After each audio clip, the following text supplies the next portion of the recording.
ప్రైజ్‌లా ఇది నా వాగ్దానము. కీర్తనలు 34:10. యెహోవాను ఆశ్రయించు వారికి ఏ మేలు కొదువై ఉండదు. ఎంత గొప్ప వాగ్దానాన్ని దేవుడు మనకి అనుగ్రహిస్తూ ఉన్నారండి. ఎవరైతే దేవుణ్ణి ఆశ్రయిస్తారో వారికి ఏది కూడా కొదువై ఉండదు అని దేవుని వాగ్దానము సెలవిస్తూ ఉన్నది. మన జీవితంలో ఎవరిని ఆశ్రయిస్తున్నాము అంటే ఈ లోకాన్ని సృష్టించిన యేసయ్యను ఆశ్రయిస్తున్నాము. ఈ లోకములో జీవించు దేవుని మనము ఆశ్రయిస్తూ ఉన్నాం. ఈ లోకములో మాట్లాడే దేవునితో ఆశ్రయిస్తూ ఉన్నాం. ఈ లోకములో మనతో జీవించి మనతో నడిచి మన యొక్క బాగులు చూసే దేవుణ్ణి ఆశ్రయిస్తున్నాము. కాబట్టి మన జీవితంలో మేలు అనేది కొదువై ఉండదు అని దేవుడు సెలవిస్తూ ఉన్నారు. దేవుని యొక్క వాక్యములోని యెహోవా ఉత్తముడని రుచి చూచి తెలుసుకొనుడి, ఆయన ఆశ్రయించు వారు నరుడు ధన్యుడు. యెహోవా భయభక్తులారా ఆయన యందు భయభక్తులు ఉంచుడి. ఆయన యందు భయభక్తులు ఉంచు వారికి ఏ మేలు కొదువై ఉండదు. అవునండి, కొదువు అనేది మన జీవితంలోనికి రాకోకుండా మరి ఎల్లప్పుడూ కూడా కొదువు లేని జీవితాన్ని మనము పొందుకుంటామని దేవుడు సెలవిస్తూ ఉన్నారు.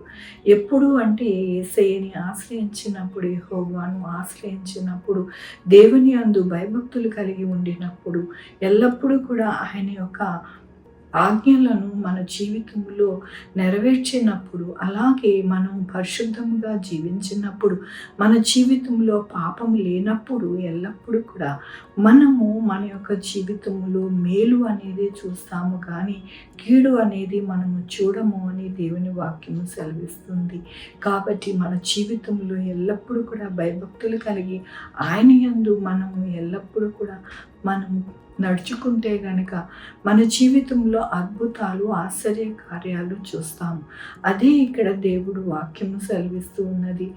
యెహోవా ఉత్తముడని రుచి చూడాలంటే అండి, రుచి ఎలా చూస్తాము అని అంటే ఆయనతో సావాసం చేసినప్పుడే ఆయన యొక్క మరి ఎలాంటి దేవుడు అనేది మనకి తెలుస్తూ ఉంది. కాబట్టి దేవుణ్ణి ఎప్పుడైతే మనము ఆశ్రయిస్తామో ఆ నరుడు ధన్యుడు అంటూ ఉన్నారు. ఎల్లప్పుడూ కూడా ధన్యకరమైన జీవితము పొందుకోవాలి అంటే దేవుణ్ణి ఆశ్రయించి ఆయన యొక్క కృపను పొందుకునే వారిగా ఉండాలి అని దేవుడు ఈ దినము వాగ్దానముతోనూ వాక్యంతోనూ మాట్లాడుతున్నందుకు దేవునికి వందనాలు చెల్లిస్తూ ఉన్నా. ఈ దినము నా పుట్టినరోజు, పెళ్లి రోజు, అనేక శుభదినములు చేసుకుంటున్న వారందరికీ కూడా నిండారుగా శుభాకాంక్షలు తెలియజేస్తూ ఉన్నానండి. మీ జీవితంలో దేవుని యొక్క బహుమానము, ఆయన యొక్క కృప, ఆయన దీవెన మీకు కలుగును గాక. ప్రార్థించుకుందామండి.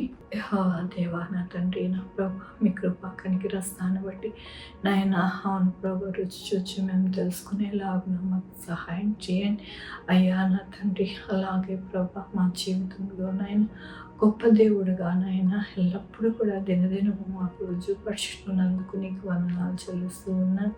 ఈ దినము నా పుట్టినరోజు, పెళ్లి రోజు, అనేక శుభదినములు చేసుకుంటున్న వారందరినీ దీవించండి, ఆశీర్వదించండి.